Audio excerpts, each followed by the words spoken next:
Selling handmade goods on Etsy is a great opportunity to turn your crafting passion into sustainable income.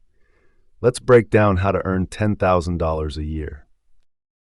Many Etsy sellers earn far more than $10,000 a year. With dedication and effective marketing, it's achievable. If your average product price is $25, sell 400 items a year.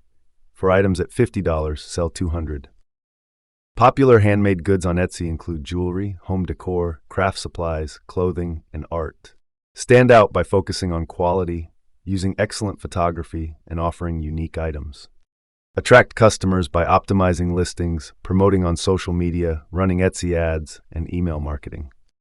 Manage your time efficiently with a schedule, batch work, and consider outsourcing tasks. Price your handmade goods by factoring in materials, labor, and include a profit margin.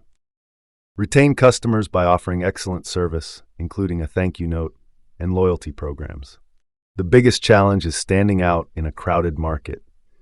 Continuous improvement and marketing are key. Etsy can be a side hustle or full-time income. With the right strategies, you can scale your business. By following these steps, you can earn $10,000 a year selling on Etsy. Stay focused and adapt to customer needs.